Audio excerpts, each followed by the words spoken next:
10 years ago today, Phyllis Galleberg nearly died. She spent her 74th birthday in a coma, and when she finally woke up 2 weeks later, she was gripped by an overwhelming guilt, wondering why the fickle hands of fate spared her life while other lives were so savagely taken. I come to visit, and I always went to the graves at there, because it just made me feel so bad to think that they had to die and I had to live. And this is what she lived through.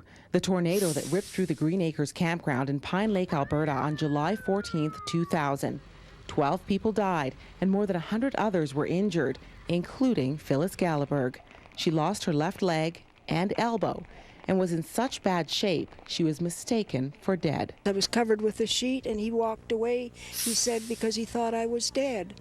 And he went down a few trailers down to help other people when he heard me cry out, and he came back. But I didn't die on them. I fooled them.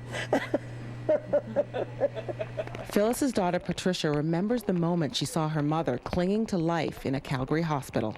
I didn't recognize her. My sister did, but I didn't.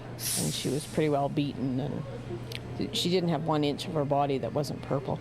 She was just totally beaten to a pulp. Today, Phyllis is living in an extended care facility in Stettler and getting ready to celebrate her 84th birthday.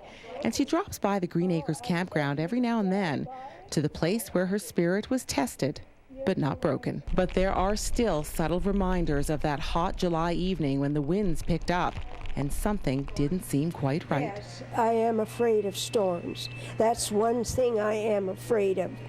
And before, I wasn't like that. Even after 10 years, the memory of that terrible July evening is still fresh in the minds of those who lived through it. And many of them, including Phyllis and her daughter, say they'll take a moment of silence to remember the lives lost and to give thanks for those who were spared. For the Weather Network, I'm Oga Nwobosi at Pine Lake, Alberta. We close now in Quebec, where the St.